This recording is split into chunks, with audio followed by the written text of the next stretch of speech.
Alright guys, what is going on? Back with another YouTube video. We already started the workout. You know, I don't want the workout to be the focus of this video. We got a Q&A. I put a story up on my Instagram yesterday, just telling you guys to ask me, you know, a bunch of different questions, and we'll get to that later. But obviously, in the gym right now, hitting back and hamstrings. I'm 8.5 weeks out of the Olympia. So, you know, as far as like content goes and stuff, I'm not really focused on trying to do stuff like educational videos in the gym or whatever. You know, my priority is the best possible placing and look at the Olympia. So we'll get some stuff filmed today of what my sessions are like, you know, obviously the intensity, the exercises and stuff, and maybe, you know, you guys will pick some stuff up. But yeah, we already hit calf raises. We got 2 hamstring exercises, so I got 2 sets on the leg curl. I'm gonna do one more warm-up set, and then I have 1 set of RDLs, and then we'll be jumping into back and biceps after that.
Right guys, so obviously I have a whole new Controlled Insanity fit on. The drop, this is like a golden era drop with like a dark side to it. So this drops on the 18th, so this Sunday, if the video comes out before then.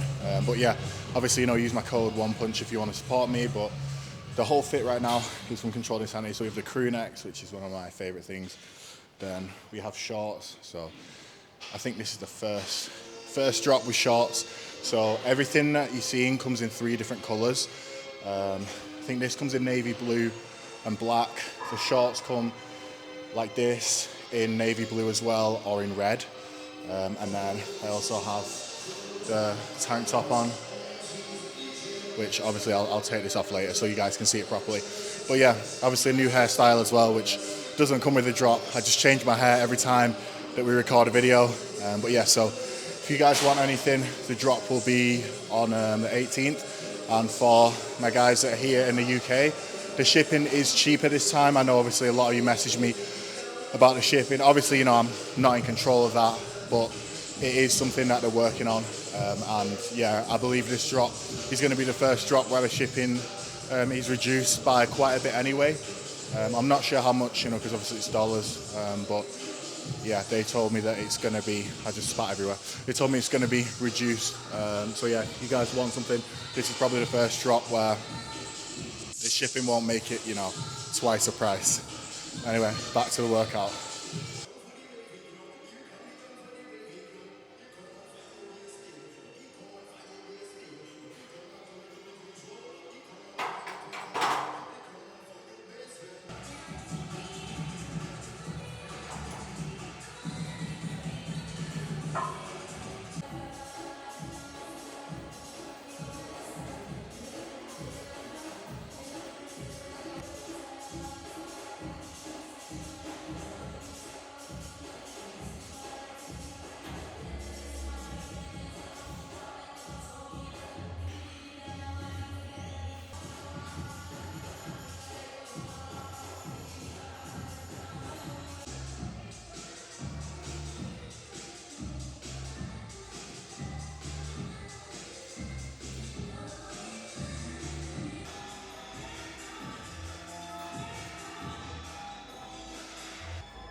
Oh shit. Sorry.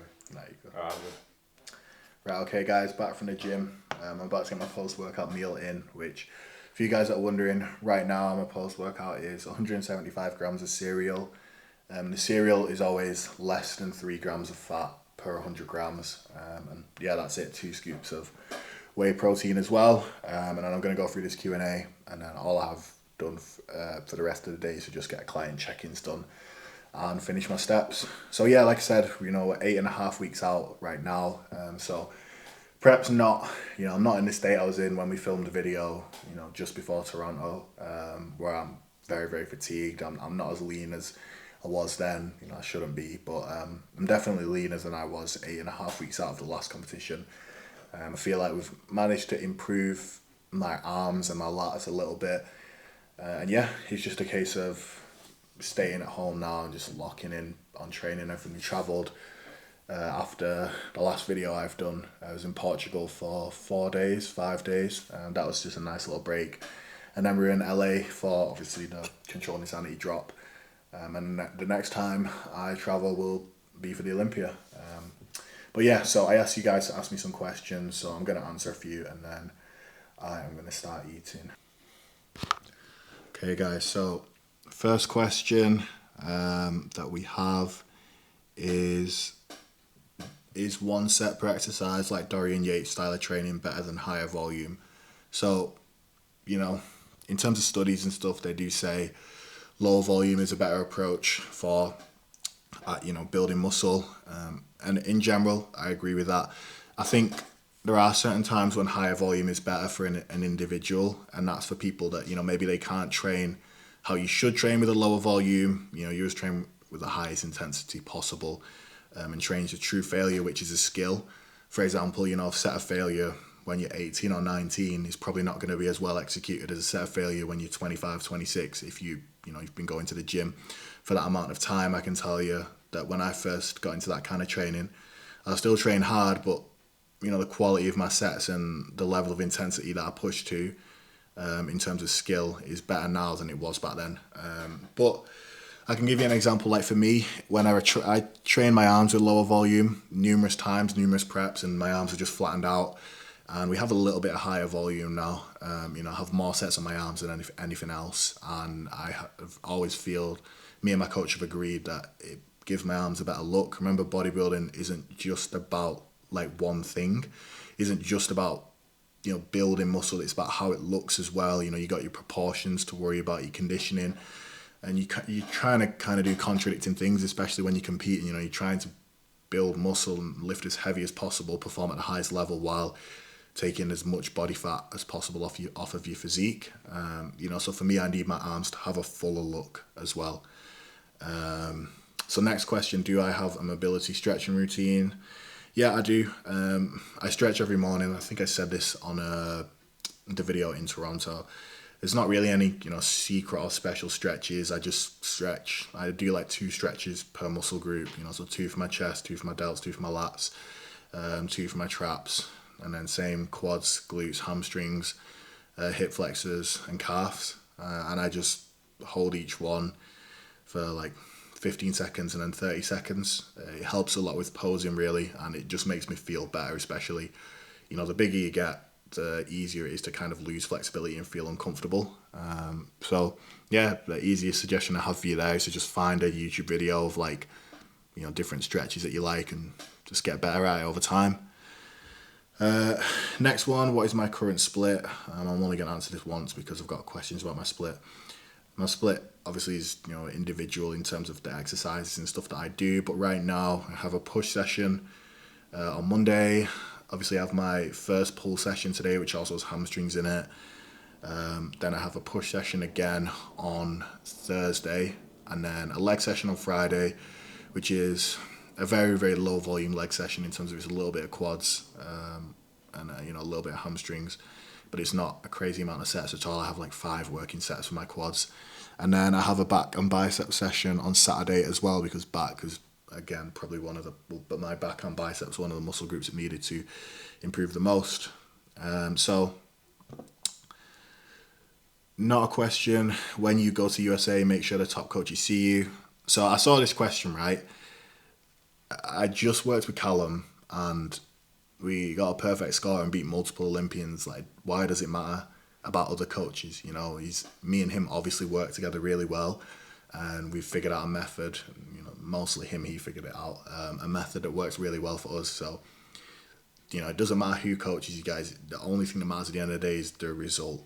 You know, and I'm more than happy with the results so far. Next question. What is one piece of advice you'd give to someone who wants to go far in bodybuilding? That's a good question. So, really, it is just like get ready for it to be boring. For me, it took a real long time to have like, you know, any kind of social media growth. I have friends who I watched kind of get into the industry after me, and I guess like blow up much quicker, you know, in terms of like, you know, they had like 200k after like a year of posting or something, and I've been posting on social media since 2018 or 2017, somewhere around there, guys. I think like the start of 2018 was when I started posting, because it was a few months before my first competition, and it only really started growing like last year, mid 2023, and obviously this year it's grown quite a bit more. But in that time, you know, I just kept training, kept getting better, you know, building my coaching business outside of it, just staying in the industry, and just getting better at bodybuilding, which, you know, I didn't really come from a financially free background, so I couldn't go to some fancy gym like Ultraflex. The first few years of me competing, I was training in leisure centre gyms, which has like minimal equipment. It's broken most of the time. You don't have any fancy Prime machines or Atlantis machines or Panata machines or whatever. And the only thing really pushing me, you know, because I wasn't surrounded by bodybuilders, was just my own desire to achieve something. And, you know, I'm on my way to it right now. I'm finally, you know, going to the Olympia, and I have sponsors that, you know, financially I don't need to, I'm not in like the worst situation ever, you know. But that's something that took time. So I'd say, you know, just be patient and be consistent are the two things if you want to go far in bodybuilding.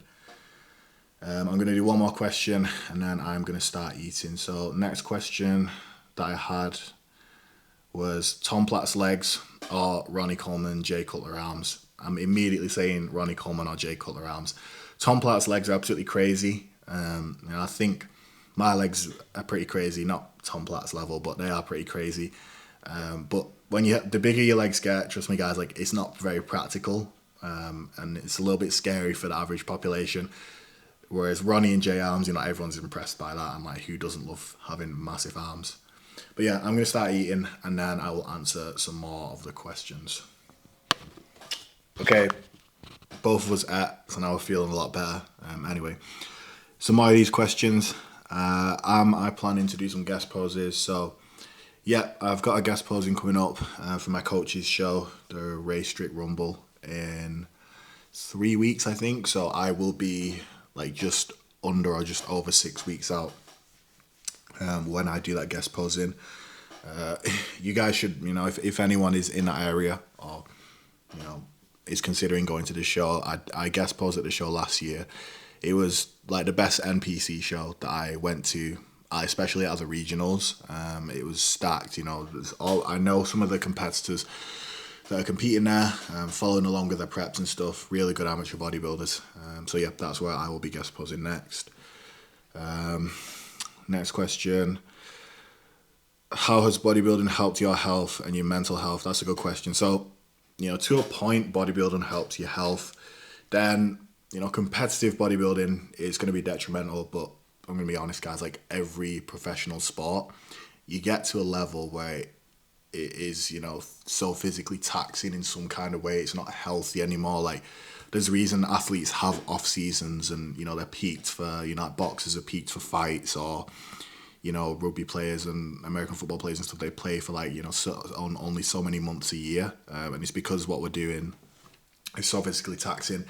You know, especially with bodybuilding, you get yourself into a condition that's pretty much, it is impossible to maintain without dying, pretty much, you know. And you move in massive amounts of weight that it will take a toll on your body. You have to be careful, you know, you've got to put a lot of time into your recovery. But, you know, before that, when you first get into bodybuilding, or if you do it as like a hobby, there's many benefits to having more muscle. It'll increase your joint strength, your growth hormone production, other hormones in general. It's pretty basic stuff. If you just Google the benefits of weightlifting, it will tell you on Google. but like health benefits, it's kind of just beneficial generally. For mental health, it was very, very, like crucial, I'd say, because obviously you guys don't really know about me and like the kind of background that I came from, which I've not really talked about much, and maybe I will one day, maybe I won't, but I like didn't really have a lot, to my name. We didn't really come from that kind of background, so bodybuilding kind of taught me to, like make use of what you have for a start, because like I said, I was in a gym that didn't have amazing amounts of kit.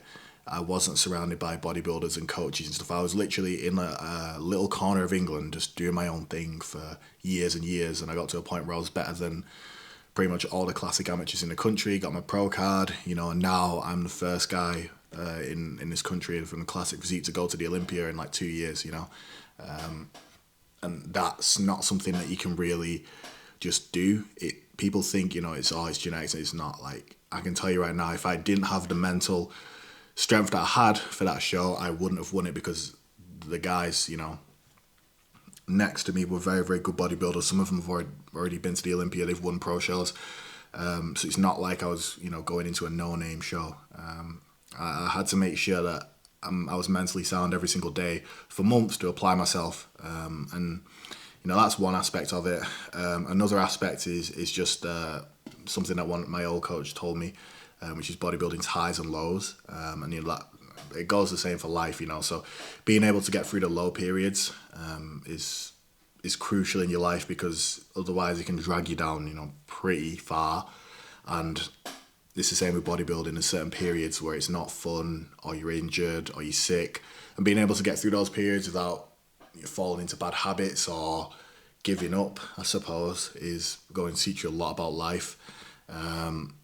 Just other things as well, meeting other people in bodybuilding and hearing their stories and helping people, there's a lot to it. And I think as far as mental health, as long as you, I guess, don't get into bodybuilding for the wrong reasons, because I know some people who, for example, they get demotivated by social media and seeing other people and stuff. That never bothered me. That only made me want to improve more and chase more.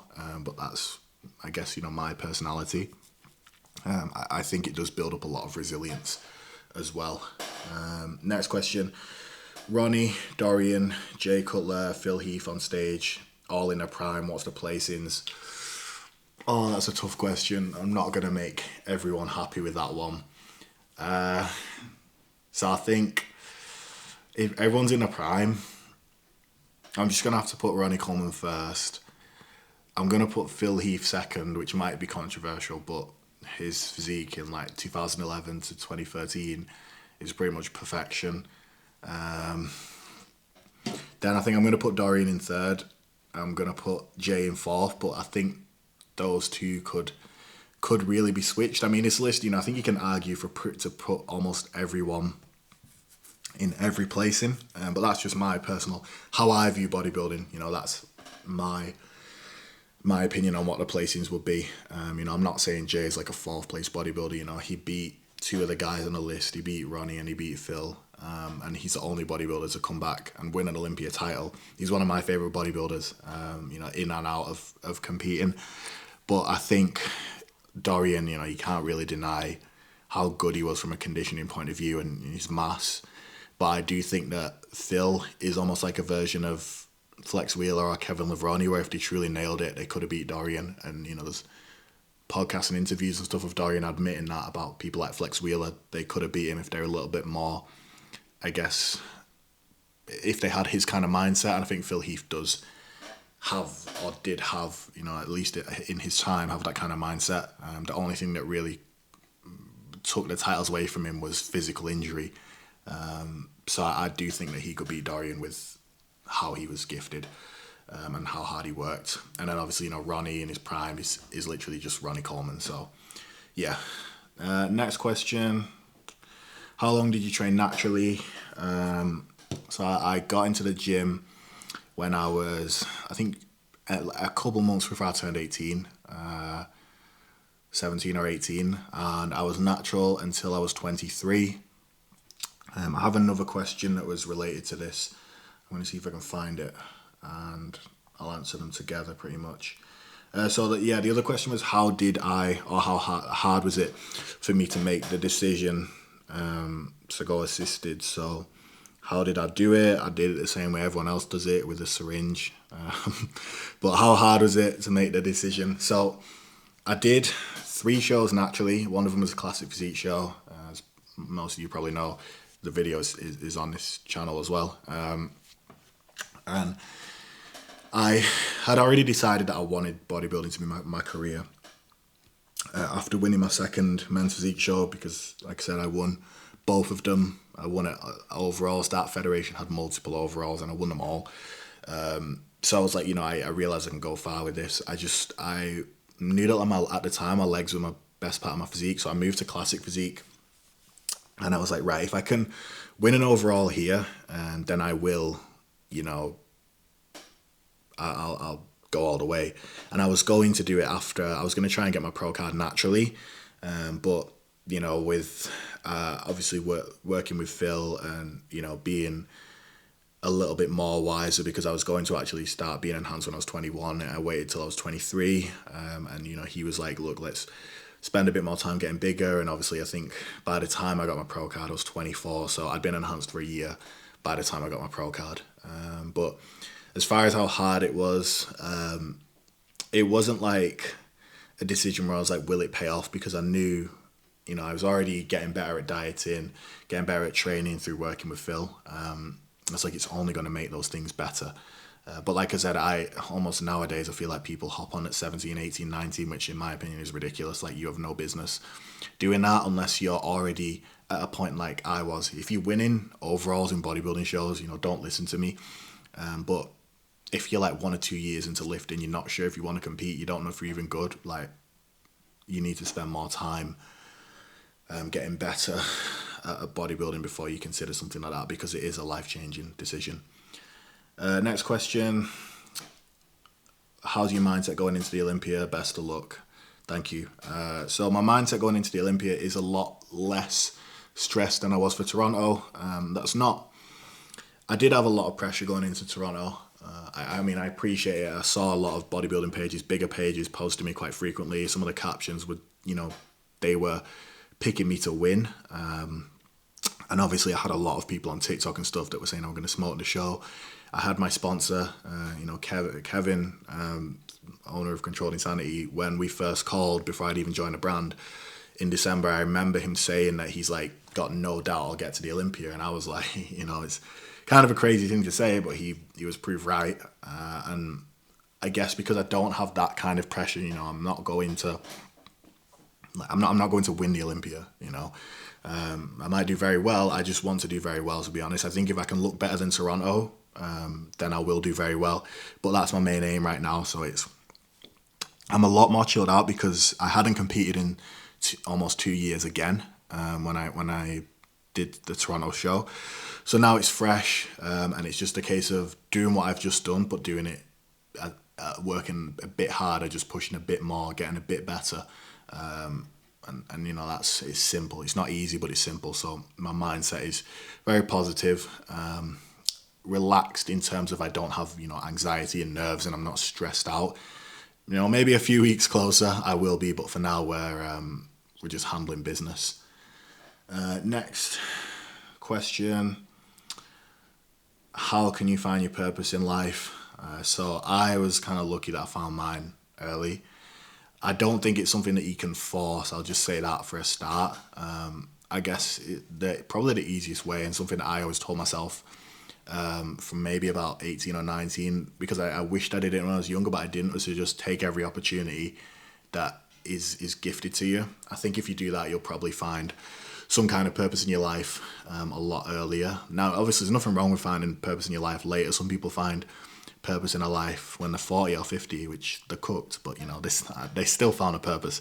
But yeah, I think really just doing as much as you can of your life. Again, if you have a passion, then really working towards it, and not expecting things to be given to you. That's my take on that. Next question, do you logbook your sessions, and what are your thoughts on tracking sessions? I don't log my sessions. I used to when I was a bit younger, and I do think there's a place for it. Nowadays, I kind of just remember the weights I'm doing, and my split has changed a little bit again. So in terms of numbers and stuff, it's like exercises that may have been like first in the session are like third or fourth. So if I'm training correctly, I'm going to be a bit weaker on those movements now than I was, because before I was just warming up and then going into top sets, whereas by the time I'm going into some of those movements, I've done like 4-5 working sets already. I kind of just listen to my body a little bit more. I guess it's like more bro science approach. But if I feel like I'm at a point where I'm very, very happy with the quality of the set and execution, then I'll be like, right, it's time to go up. I might spend weeks, improving exercise performance at a certain weight, and I feel like that reflects in my physique. I feel like it helped bring my back up lows rather than trying to stack as many plates on the machine as possible and just rowing with absolute shit form, which is something I used to do when I was younger. Now I lift a little bit lighter and try and make sure that muscles stimulated throughout as much of the set as possible. And again, I have a weight class, and I compete in a division that is dominated by, and the way to win is your shape above all. You need to have a classic shape. So that I don't really want to do something like have legs that are so dominant and just blow my legs up to the point that my upper body's small, because it's a classic physique. Your upper body needs to be something to marvel at. It's not open bodybuilding, which is freaky body parts. So that's something I always keep in mind as well, when I'm progressing weights. But no, I don't log my sessions anymore. I don't think there's anything wrong with people that do. And I think, to be honest, I get clients too. I do think it's something that should be used. Another question.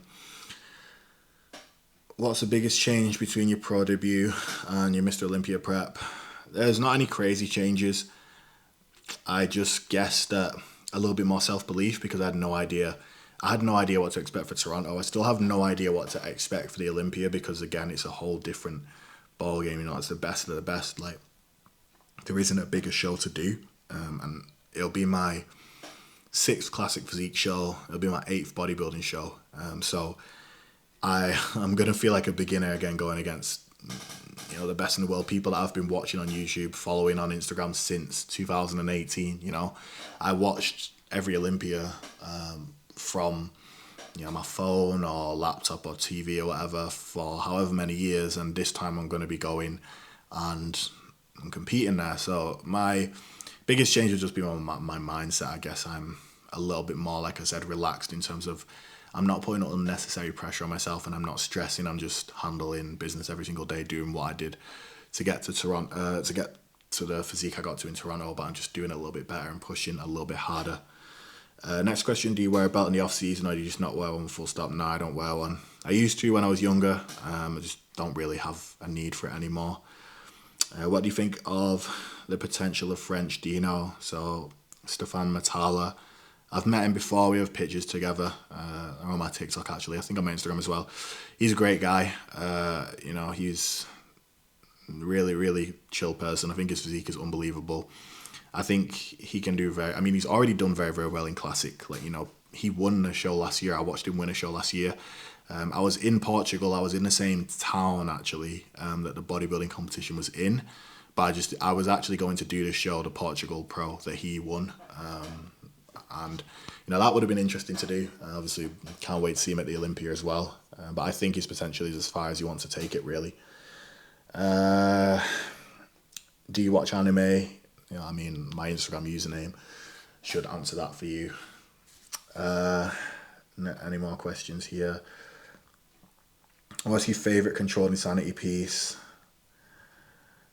I think the cargos from the Scorpion drop.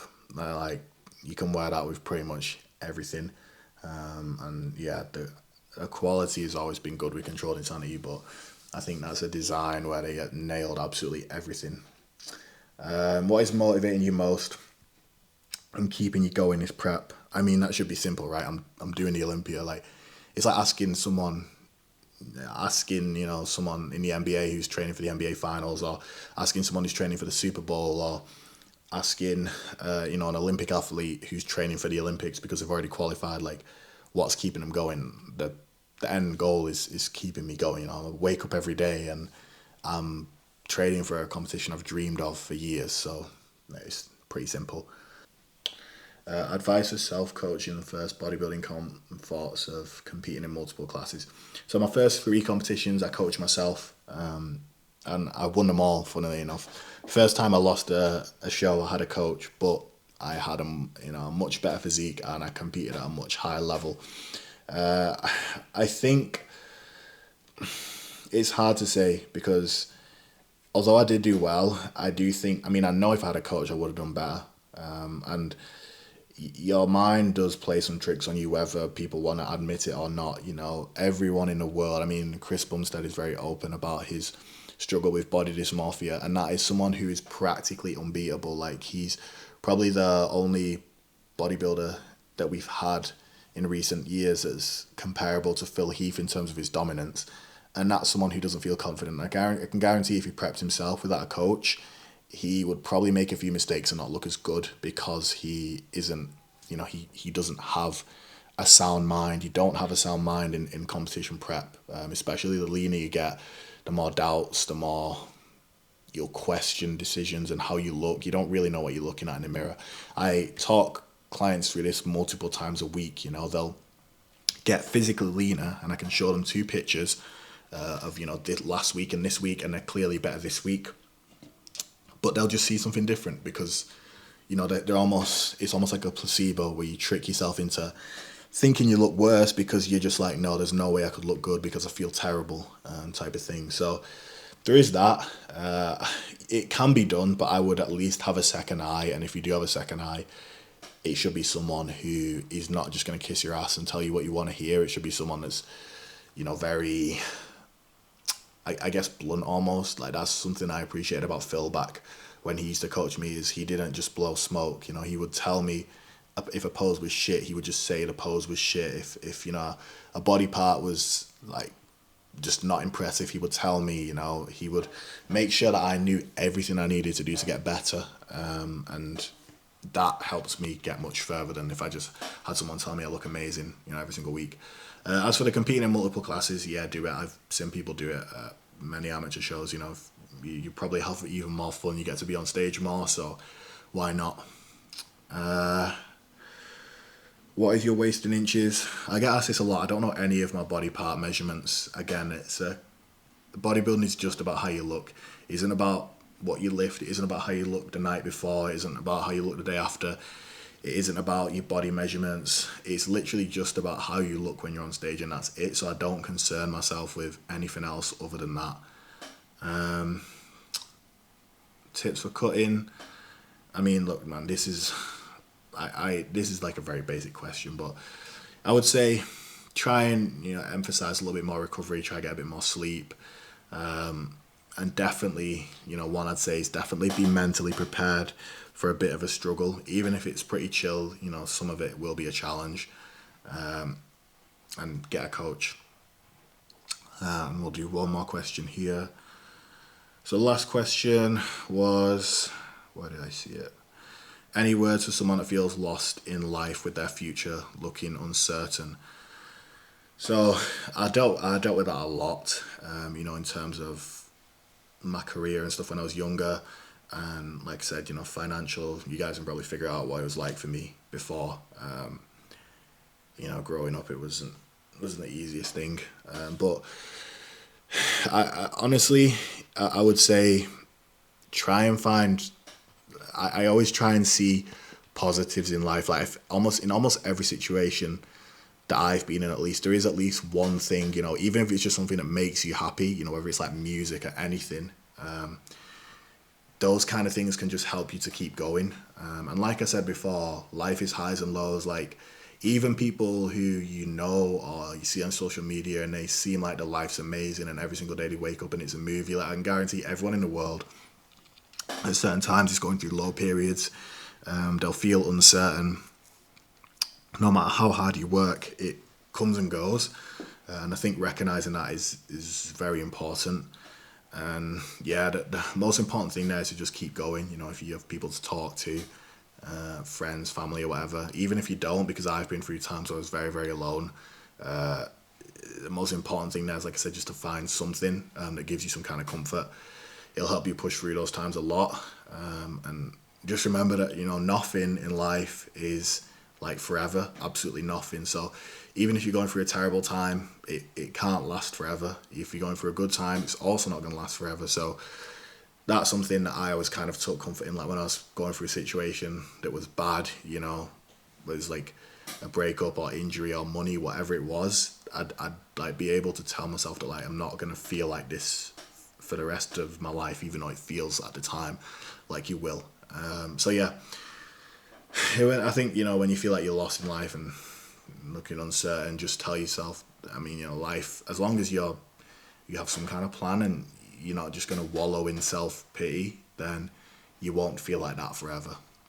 So yeah, hopefully, you know, that's made you feel a little bit more positive about your situation.